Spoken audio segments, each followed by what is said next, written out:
실시간 재난안전정보방송 재난안전 119 안전토크 시간입니다. 일하기 힘든 한여름이 되어가고 있습니다. 이 산업 현장의 노동자 안전이 더욱더 중요해지는 시기입니다. 오늘은 한국안전전문가협회 이송교 회장과 이야기 나눠보겠습니다. 어서 오십시오. 네, 안녕하세요. 네, 날씨가 지난주보다는 많이 풀린 것 같습니다. 그렇습니다. 네, 그럼에도 불구하고 계속해서 무더위가 또 지속이 되고 있는데 이제 이런 기후 변화가 또 먹고 사는 산업 현장에서도 계속해서 직접적인 영향을 주고 있습니다. 이 여름은 산업재해 위험이 높은 시기인데 어떤 사고가 주로 많이 발생하나요? 그렇습니다. 지금 그제도 비도 왔습니다만은 갑자기 장마나 폭우 그리고 또 네. 요즘 이제 또 이슈가 되고 있는 폭염 네. 이런 것들로 인해서 어떤 온열 질환 환자가 굉장히 늘리고 있고요. 네. 지금 우리나라뿐만이 아니고 제가 오늘 오면서 뉴스를 보니까 미국에서는 지금 폭염과 강풍으로 인해서 지금 네. 화재가 발생하고 있습니다. 네. 그렇게 지금 분석을 하고 있습니다. 또 프랑스 같은 경우에서는 지금 위기경보, 폭염의 위기경보 레드를 네. 발령했습니다. 그 레드는 우리가 이야기할 때 위기경보 발령 심각 단계라고 하죠. 최고 단계. 아, 최고 단계군요. 예. 네. 그래서 심각 단계가 발령이 되고 일부 학교는 휴교령까지 내렸어요. 아, 그리고 지금 에펠탑의 그 관람하는 시간을 4시까지로 줄였습니다. 그렇게 지금 심각하게 있고요. 네. 또 스페인 같은 경우는 오늘 경기를 하는데 길거리 응원 계획을 취소하는 이런 상황까지 벌어지고 있어서 네. 정말 우리 한국은 지금 오늘 당장은 아니지만 이번 여름 굉장히 더울 것으로 예상을 하고 있습니다. 아, 그러니까 이게 비단 우리나라만의 문제가 아니라 좀 전 세계적으로 겪고 있는 공통된 문제인 것 같은데요. 올해 온열 질환자 사망자가 지난 15일 서울에서 이제 발생을 했습니다. 지난해 첫 사망자는 6월 18일이었는데요. 이 구슬땀을 흘리면서 더위와 사투를 벌이고 있는 노동자들의 사정은 어떨지 준비된 뉴스 먼저 보시겠습니다. 폭염 경보가 내려진 날 공사 현장. 콘크리트를 타설하고 무거운 자재를 나르고 강도 높은 노동을 반복하는 작업자들에겐 더욱 고역입니다. 특히 이제 이런 시멘트 바닥 위에서 열기가 올라오잖아요. 또 땀도 많이 난 상태에서 뜨거운 열기가 올라오니까 숨쉬기 힘들 때도 있고요. 119 구급대가 야외에서 쓰러진 70대 남성을 급히 응급실로 이송합니다. 환자 체온은 39.9도에 의식이 혼미하고 경련을 일으키기도 합니다. 체온 조절이 안 되면서 한 40도까지 올라가는 열사병인 경우에는 거의 의식이 없고요. 혼수 상태에서 경련을 일으키고 맥박도 빨라지고 피부 색깔도 붉게 변하면서 전국의 병원 응급실 500여 곳을 찾은 폭염 온열 질환자 수는 3,700여 명, 남성이 2,900여 명으로 여성의 3.7배였습니다. 지난 14년간 계속해서 남성 환자 수가 여성보다 많았는데 폭염 일수가 많은 해일수록 전체 온열 질환자도 증가했습니다. 장소별로는 남성은 실외 작업장, 논밭, 실내 작업장 순으로 많았고 여성은 논밭, 길가, 집에서 환자가 많이 발생했습니다. 실외 작업을 하시는 분들 같은 경우에는 직사광선을 맞는다든지 또 그늘이 부족하다든지 또 물을 주기적으로 마실 수 있는 환경이 아닌 경우가 많기 때문에 조금 더 취약하다라고 볼 수가 있겠고요. 연령별로는 50대가 19.3%로 가장 많았고 60대가 18.3%로 그 다음이었습니다. 은퇴나 조기 퇴직 연령대가 온열 질환의 취약 집단으로 떠오른 건데 경제 상황과도 관련이 있어 보입니다. 온열 질환자가 가장 많은 직업군은 전체의 4분의 1을 차지하는 단순 노무 종사자. 단순 노무직 온열 질환자 중 가장 많은 연령대가 50대로 25.6%였고 60대도 18.5%나 됐습니다. 소득을 벌 수 있는 방법이 없잖아요. 공적연금에서 그걸 뒷바라지하는 것도 제한되니까 자기가 벌어야 돼요. 경력 단절이 되셨겠고 사실 그분들은 단순한 반복 노동을 하시는데 특화돼 있어요. 5, 60대 남성 실외 단순 노무 종사자. 폭염 취약계층에 대한 맞춤형 대책이 필요합니다. KBS 뉴스 유광석입니다. 네, 뉴스 보고 왔습니다. 우선 회장님 이렇게 먼저 온열 질환이 근로자에게 나타나면 건강상으로 좀 어떤 징후나 이런 것들이 발현이 되나요? 그렇습니다. 지금 방송에서도 금방 나왔습니다만 네. 우리가 날씨가 덥게 되면 땀이 나잖아요. 그렇죠. 지금 땀이 나는 그 목적이 우리 체온이 올라가죠. 네. 그래서 땀으로 인해서 체온을 떨어뜨려주는 네. 지금 자동차로 이야기하면 냉각수 효과를 나타내고 있거든요. 네. 그런데 지금 날씨가 계속 더워지니까 땀이 계속 발생하니까 네. 수분이 또 부족하겠죠. 그렇죠. 네. 그래서 수분도 부족하면서 땀에 의해서 염분까지 이제 배출되거든요. 아, 그래서 네. 적정량의 수분이 부족하고 적정량의 우리 체온에 염분이 부족하기 때문에 네. 이로 인해서 열 탈진, 열 경련, 아. 열 실신 이런 네. 것이 동반적으로 나타나는 것이죠. 네. 그래서 이걸 이제 우리가 그 전에는 일사병이라고 이야기했거든요. 근데 맞습니다. 네. 일사병은 이걸 잘 사용하지 않습니다. 아, 뭐 열 탈진, 열 경련, 열 실신 네. 지금 이 단계. 그 다음 단계는 지금 땀도 낼 수 없는 아주 위중한 단계. 냉각 시스템이 붕괴되는 단계거든요. 네. 이걸 이제 열사병이라고 합니다. 아, 그래서 열사병과 지금 열 탈진, 실신 이렇게 하는데 네. 지금 뭐 실신이나 경련, 탈진이 왔을 때는 계속 땀을 배출하고 물을 마실 수 있고 선선한 곳에 가면 효과가 나타나거든요. 네. 근데 열사병은 이런 시스템이 붕괴돼 버리는 거예요. 아, 그래서 이때는 지금 완전 혼미한 상태에서는 즉시 병원에 가야 됩니다. 네. 그렇지 않고는 치명적인 우리 인체에 문제가 생기거든요. 네.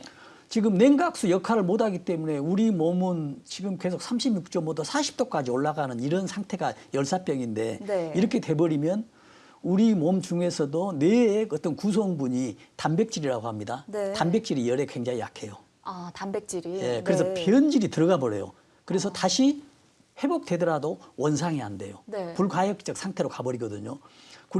그래서 우리가 어렸을 때 애들이 열이 많이 나서 커서 약간 정신적으로 좀 안 되는 그런 상황들 있죠. 네. 이런 단계거든요. 아, 그리고 우리가 그 전에 몇 년 전에 코로나가 있었죠. 맞습니다. 네. 코로나 고열을 동반했었잖아요. 네. 근데 코로나가 감염이 돼서 완쾌가 됐는데도 약간 정신적으로 이상이 있다고 하거든요. 네. 이 상태를 추정해 보면 지금 뇌에 어떤 단백질 이성분이 약간 변질 상태가 돼서 회복이 네. 되지 않아서 그런 문제가 발생했다라고도 분석하거든요. 아, 그러니까 그래서 이- 작업자들 네. 중에서 이런 그 열 관한 그 온열 질환 환자 굉장히 위험하죠. 네. 그러니까 우리가 흔히들 이제 보통 더위를 먹었다라는 표현을 가지고 이제 열사병이라고 칭하는데 이제 회장님이 말씀해 주신 것처럼 열사병은 그러니까 당장 병원에 가야 되는 그런 긴급한 상태, 최고 단계를 얘기를 그렇습니다. 하는 거군요. 아, 네.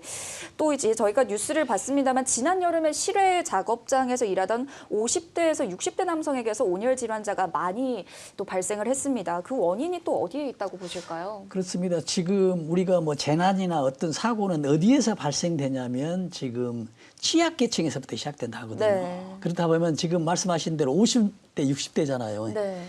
이 분들이 작업 환경이나 어떤 체력적으로 가장 취약해요. 약하지 않습니까? 네. 그래서 어떤 내성이 부족해서 이런 환자들이 많죠. 그래도 보면은 온열 질환자의 50대와 60대가 보면 약 40%에 가까워요. 정확히 네. 보면 37.6%거든요. 상당히 높네요. 그렇죠. 네. 그리고 지금 방송에 나왔습니다만 직업군으로 보면 단순 노동 근로자들 있죠. 네. 여기에 온열 질환자들이 4분의 1을 차지하고 있습니다. 아.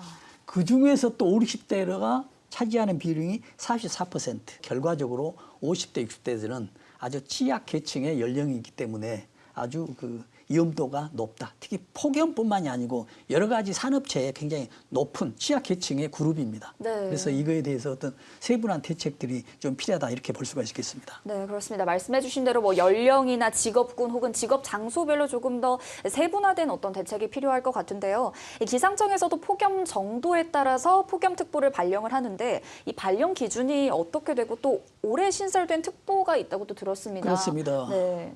우리가 지금 뭐 아시다시피 폭염특보 하면은 폭염주의보하고 네. 폭염경보로 분류하거든요. 네. 두 개를 나눠서. 폭염주의보는 33도 이상이 이틀간 유지될 때 네. 폭염주의보. 폭염경보는 35도 이상이 2일 이상 지속 이렇게 해서 폭염주의보가 경보가 되잖아요. 네. 이번에 지금 말씀하신 대로 새로 신설된 건 가장 밑에 있죠. 왼쪽에 빨간색. 네. 폭염중대경보입니다. 신설됐어요. 네. 일최고량이 체감 온도가 38도 이상이에요.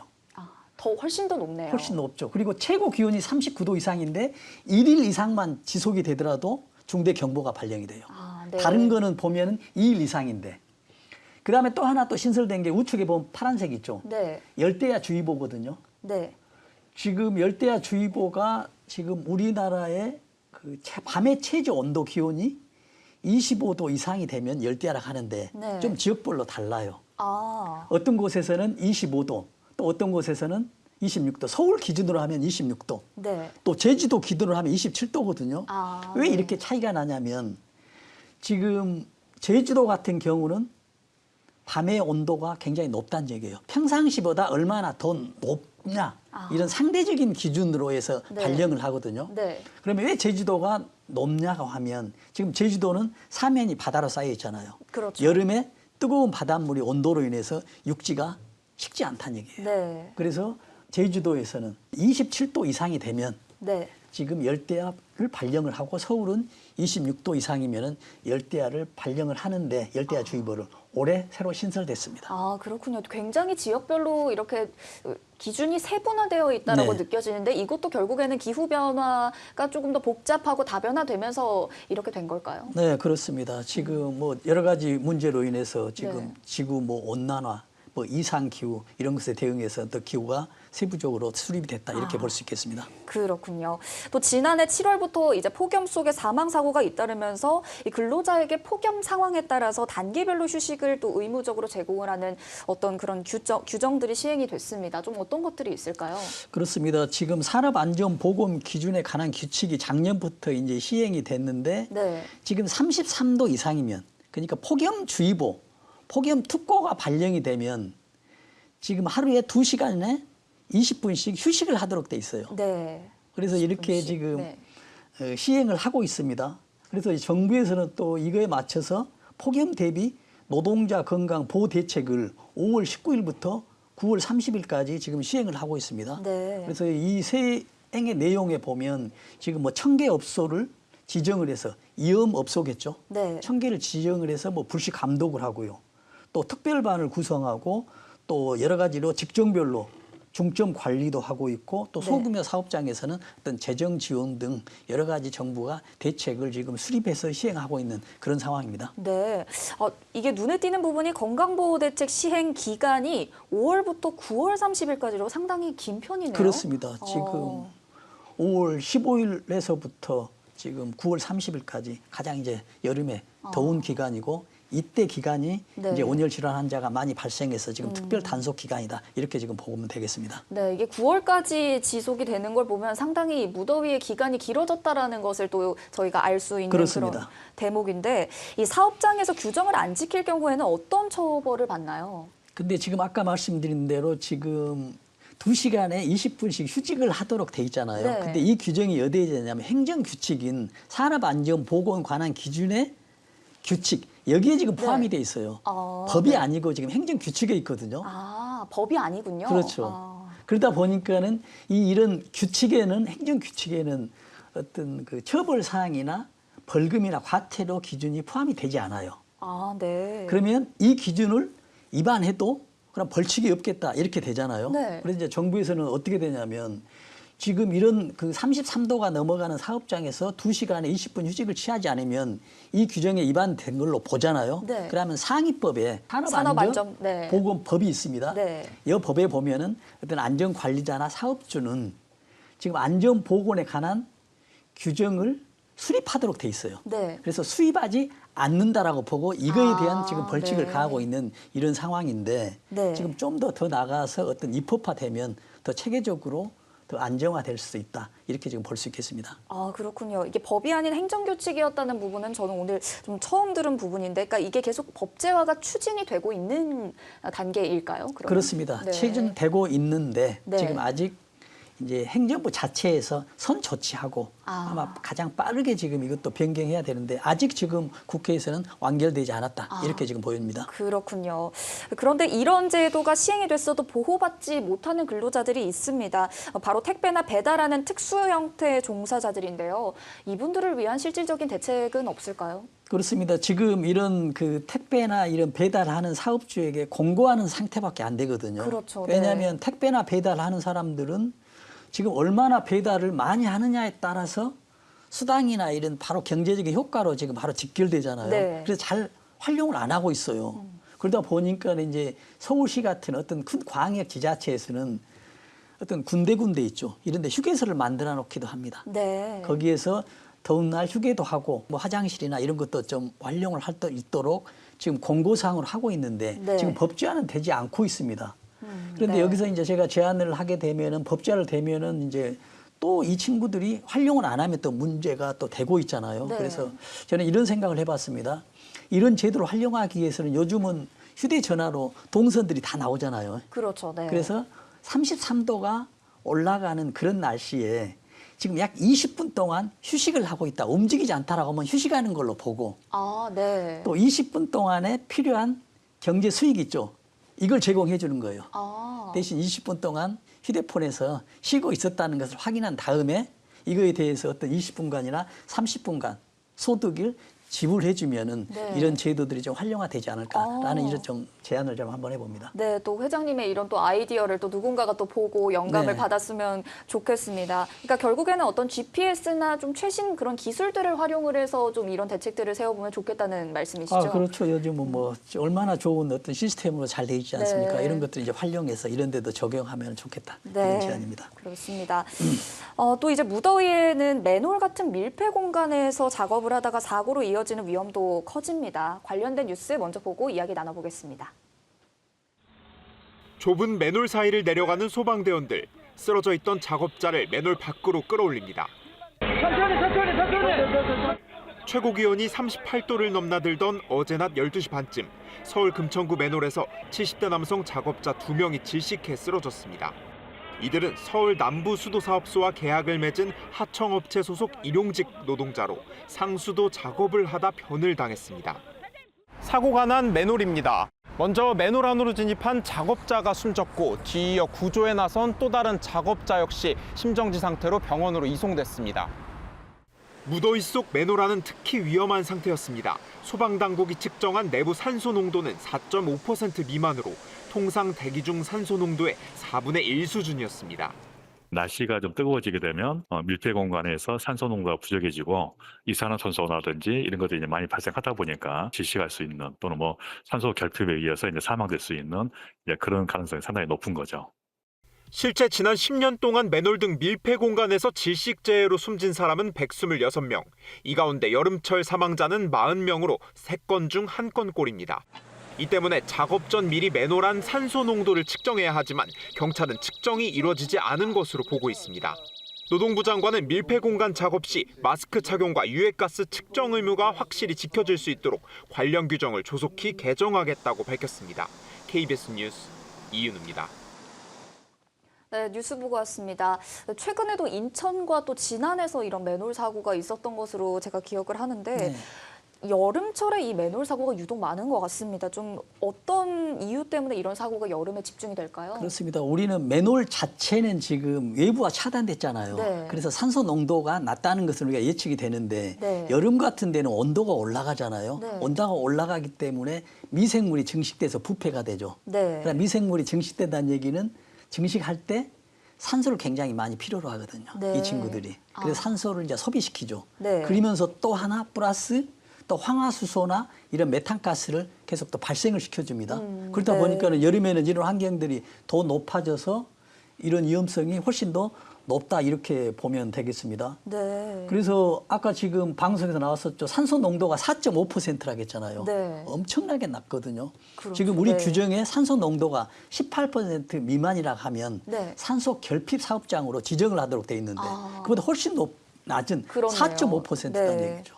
그래서 이런 것들은 지금 정말 위험하기 때문에 뭐 관리자뿐만이 아니고 작업자 우리 국민 모두가 꼭 이런 위험 상황을 인지해야 되겠다라는 말씀을 다시 한번 드립니다. 네, 그렇습니다. 최근 10년간 질식사고 사망자의 126명 중에 여름철에 40명이 집중이 됐을 정도로 이렇게 네. 많이 나오고 있는데 이런 사고를 들여다보면 그러니까 맨홀 안으로 들어간 작업자가 나오지 않자 뒤이어 작업자가 또 들어가면서 이렇게 사고가 발생을 하는 그런 경우가 많던데요. 좀 이 과정에서 어떤 부분을 좀 놓친 걸까요? 그러니까 지금 말씀하신 대로 작년에 서울 금천구에서 맨홀 상수도 네. 그 작업을 하다가 지금 작업자가 나오지 않으니까 또 작업자가 들어가서 2명이 사망했거든요. 그래서 네. 맨홀 하면은 사람이 들어가는 홀이라고 해서 맨홀이거든요. 네. 근데 거기 안에 뭐가 들어있냐면 어떤 상하수도 배관들이 전부 들어있어요. 그 네. 작업을 해야 되잖아요. 네. 그래서 작업에 이제 나오지 않는다는 얘기죠. 그래서 또 들어간답니다. 아, 또 2014년에도 보면은 2024년 전년도죠. 네. 거기도 보면은 11월 달에 경남 고성 양식장에서 밀폐 공간에서 3명이 연달아 연쇄 사망합니다. 아, 지금 결과적으로 지금 어떤 부분을 놓쳤냐면 네. 우리가 이런 생각을 하거든요. 어떤 사람이 물에서 익사했으면 몸에 안전장치가 없지 뭐 들어가지 않죠. 그렇죠. 네. 또 불이 났는데 또 들어가지 않잖아요. 네. 발만 동동 구를지라도. 왜 들어가지 않냐면 내가 들어가게 되면 죽는다는 사실을 알아요. 그러니까 네. 들어갈 수가 없죠. 교육이 없어도. 근데 이 매놀에서는 왜 들어가냐면 내가 들어가면 죽는다는 것을 모르기 때문에 들어간다는 얘기죠. 아. 그러니까 계속 사람 2명이 들어갔는데 3명이 있었으면 3명이 또 들어갔을지도 모르죠. 네. 그래서 지금 두 번째 사고 나는데 재작년에 고성에서 양식장 어떤 탱크에서 밀폐 공간이거든요. 여기서 3명이 있는데 3명이 다 들어간 거예요. 네. 결국 들어가면 죽지 않는다는 사실을 모르기 때문에 죽는다는 사실을 모르기 때문에 지금 들어가는데 가장 중요한 것은 들어가면 맨홀에서는 위험하다. 지금 유해가스가 굉장히 넘친다. 그래서 불이나 다름없고 네. 물이나 다름없다라는 걸 인식해야 되는데 이걸 인식하지 못했거든요. 그리고 작업자들이 이걸 인식하지 못하면 작업 관리자나 사업주들이 인식을 시켜서 관리를 해야 되는데 그것까지 2차적으로 안 됐기 때문에 이런 사고가 날 수밖에 없고 이런 상황이라면 또 앞으로도 계속 이런 사고는 날 수밖에 없다라는 또 이런 불안한 얘기도 가능합니다. 네, 그렇겠네요. 그러니까 이게 어떤 불이나 좀 가시적으로 보이는 그런 좀 위험도가 높은 그런 재난이 아니라 이게 눈에 보이지 않는 유해가스로 인한 그렇습니다. 재난이다 보니까 조금은 거기에 대해서 경각심이나 이런 부분이 좀 떨어질 수 있다라는 말씀이신가요? 그렇습니다. 아, 네. 사실 또 이런 작업을 할 때 반드시 갖춰야 할 안전 장비가 있어야 될 것 같은데요. 기본적인 작업 매뉴얼은 어떻게 될까요? 그러니까 우리가 이런 위험한 작업에 들어가면은 지금 유해가스가 있다라는 가정하에 지금 가스 측정기 그래서 산소가 어느 정도 되는지, 네. 아까 황화수소가 어느 정도 되는지, 또 발생되는 메탄가스가 얼마 되는지, 일산화탄소, 이산화탄소 이 복합 측정기를 갖다 들이대면 금방 알 수가 있어요. 근데 이걸 안 한다는 얘기죠. 그러니까 문제가 되고요. 네. 또 이런 가스가 있게 되면은 광재로 환풍기에 의해서 환기를 시켜요. 네. 그러니까 작업이 들어가야 되잖아요. 네. 그렇게 하고 또 하나 우리가 보호구 있죠. 네. 산소 마스크를 착용하고 작업을 해야 되고 네. 추가적으로 또 밖에 있는 외부에 감시자를 배치하도록 돼 있어요. 네. 이게 지금 매뉴얼이거든요. 네. 근데 이것들이 하나도 작동이 안 됐기 때문에 이런 사고가 발생했다라고 볼 수밖에 없습니다. 그러니까 이게 계속해서 여름철에 이렇게 사고가 집중이 된다면 방금 말씀해 주신 것처럼 그런 매뉴얼이나 어떤 기기를 반드시 좀 들고 들어가야 될 것 같은데 지금 부분이 계속해서 지켜지지 않고 그렇죠. 있다는. 네. 그리고 이제 지난해 밀폐 공간 질식 사망자가 20여 명이었는데요. 이런 사고가 계속해서 끊이지 않는 이유, 결국에는 어디에 있다고 보십니까, 근본적으로? 그래서 제가 이제 이걸 종합해 보면 제가 항상 말씀드립니다만은 안전 불감증도 있고 부주도 있지만 네. 안전무지 몰라요. 위험한지를 모릅니다. 어, 그래서 또 위험무지로 또 통할 수가 있겠는데 네. 위험한 상황을 모른다는 얘기죠. 그래서 이걸 알기 위해서는 교육을 시켜야 되겠죠. 네. 작업자들에게. 네. 그리고 교육이 안 되고 작업자가 모르면 관리자들도 알아서 어떤 조치를 해야 되는데 이런 것들이 연쇄적으로 되지 않기 때문에 이런 문제가 지금 발생되고 있습니다. 네. 특히 이런 작업하는 곳은 뭐 단순 노동 근로자들이잖아요. 네. 그러다 보니까 그 숙련도가 떨어지는 사람들, 그 다음에 또 50, 60대 고령자들, 네. 또 외국인들, 결국 취약계층의 사람들이 이런 작업을 하다가 네. 지금 사고가 많이 발생하고 하도급 체계나 이런 문제들이 영세업자, 영세 네. 근로자, 불법 하도급 문제, 하청 문제 여러 가지로 복합돼서 이런 문제가 발생했다라고 볼 수 있겠습니다.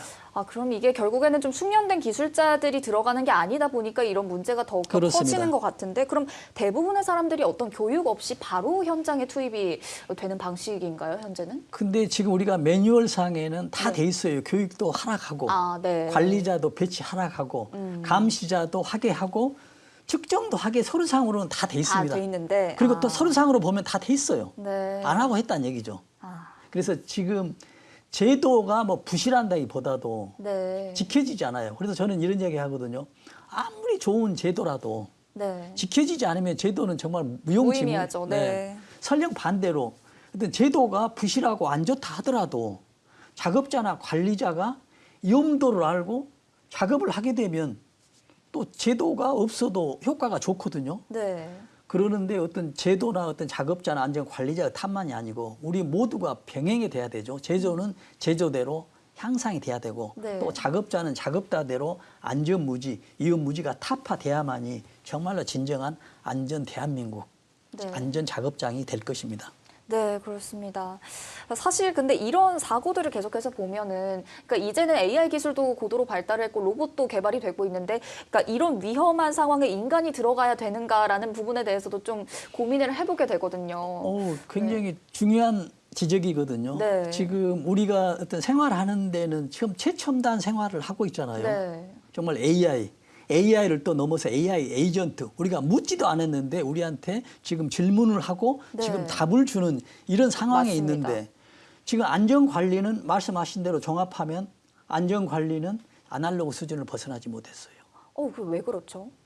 그래서 우리 지금 네. 어떤 생활은 IT 기술은 첨단화돼 있고 우리가 또 IT 강국이잖아요. 네. 그리고 안전관리는 돼 있는데 우리 IT의 어떤 첨단 기술과 지금 어떤 안전관리 융합 매체 기술일까요? 네. 이 기술이 아직 정립이 안 돼 있습니다. 그래서 이런 것들을 활용하기 위해서는 어떤 정부나 어떤 기관, 어떤 연구소, 대학에서는 네. 이거에 대한 어떤 집중적인 어떤 연구의 성과만 이루어진다면 네. 정말 최첨단의 안전관리, 문제가 발생하지 않더라도 네. 30분 뒤에 1시간 뒤에 문제가 발생할 수 있는 걸 우리한테 알려주는 그렇죠. 네. 이런 것도 충분히 가능하는데 아직 지금 한 단계를 못 넘고 별도의 어떤 기술들이 지금 분화돼 있다. 어떤 퓨전, 융합이 되지 않았다라고 이렇게 볼 수 있겠습니다. 네. 그러면 결국에는 말씀해 주신 대로 그런 어떤 기술들이 현실적으로 적용이 되기 위해서는 시간이 어느 정도는 필요할 것 같은데 그 사이에 계속해서 이 재난들은 막아야 되는 부분이잖아요. 그렇습니다. 지금 시간이 당장 필요하죠. 네. 그래서 우리는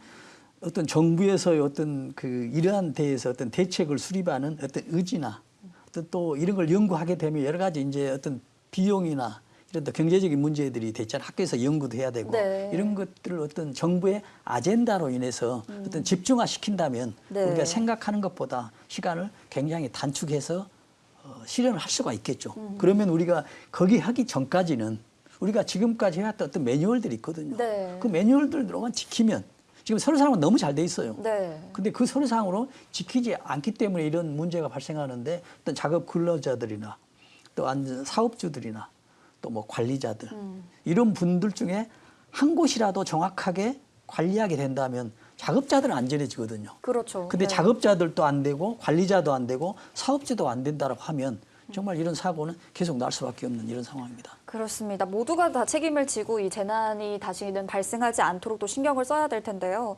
이런 폭염이 지속되는 날에 또 이런 사고들도 종종 봤던 것 같습니다. 그러니까 차량에 아이를 두고 내렸다가 유아가 이제 돌연사하거나 사망하는 그런 사고들도 왕왕 봤던 것 같은데 네. 또 이런 부분에 대해서는 좀 어떻게 조심을 해야 될 필요가 있을까요? 정말 중요한 내용이거든요. 네. 지금 여름에 이런 사고들이 종종 나고 해외에서도 네. 많이 발생합니다. 근데 네. 부모는 모르죠. 그렇죠. 근데 실내 온도는 지금 32도, 33도였으면 실내 온도는 40도가 넘어가거든요. 네. 근데 어린 아들은 어떤 소리로 의해서 외부하고 어떤 소통이 될 수 있지만은 네. 그보다 더 어린 아들이 있죠. 네. 이런 애들은 전혀 소통이 안 되기 때문에 정말 뭐 몇 분 상관이라 하더라도 뭐 실신되고 또 애들이 눈에 보이지 않기 때문에 네. 어디 밖에 이제 뛰어다니는 줄 알잖아요. 그렇죠. 그래서 특히 이제 이런 것들도 어떤 차량에 대해서 이제 좀 첨단화돼서 차량 안에 사람이 있으면 어떤 알람으로 인해서 락이 안 알 수 된, 있는. 네. 뭐 이런 것도 좀 도입돼야 되고요. 특히 이런 승용차도 마찬가지지만은 그 조그마한 유치원이나 이런 네. 곳에 그런 어린이들 두고 내리는 기억도 많이 있잖아요. 맞습니다. 네, 이런 것들도 지금 어떤 시스템적으로 네. 사람이 확인해야 되는데 확인하지 않으면 사고 바로 직결돼 네. 버리잖아요. 그래서 이런 시스템적으로 정말 움직이는 물체가 있었을 경우에는 네. 운전자가 없더라도 어떤 알람을 해주는 이런 장치들도 지금 시행화가 된다면 네. 말씀하신 이런 안전도 보장이 됐다가 라고 생각합니다. 충분히 우리나라의 기술력이면 구현이 될 수 있을 거라는 그런 생각이 듭니다. 저희가 오늘 뭐 취약계층에서 단순 노무자나 뭐 혹은 고령자에 대해서 이야기를 나눠봤지만 아이들도 취약계층에 포함된다는 점을 네네. 또 한 번 더 인식을 하면 좋을 것 같습니다. 마지막 순서는 30초 안전 챌린지인데요. 무더위에서 일할 때 어떤 증상이 나타나면 주변에 도움을 청해야 할지 또 각 사업장에서 반드시 지켜야 될 수칙이 있다면 어떤 게 있을지 30초 동안 말씀 부탁드리겠습니다. 네. 지금 작업장에서 평상시와 다르게 지금 어지럼증이나 이런 증상이 나타난다면 바로 작업을 중지하고 휴식을 취해야 됩니다. 특히 이제 고령자나 기저질환자, 혈압이 있는 분, 어떤 심장이 안 좋은 작업자들은 더 주의를 해야 되겠죠. 그리고 사업주는 어떤 폭염특보가 발령 시에는 어떤 휴게 시간을 충분히 제공을 하고 휴게 장소, 휴게 시간도 제공을 해야 되겠습니다. 가장 중요한 것은 사고 후에 골든타임도 중요하지만 지금까지 말씀드린 대로 사고 이전에 골든 액션이 중요하다는 것을 잊지 않아야 되겠습니다. 네, 오늘 말씀 감사합니다. 여기까지 내용 듣도록 하겠습니다. 지금까지 한국안전전문가협회 이송교 회장님이었습니다. 오늘 말씀 감사합니다.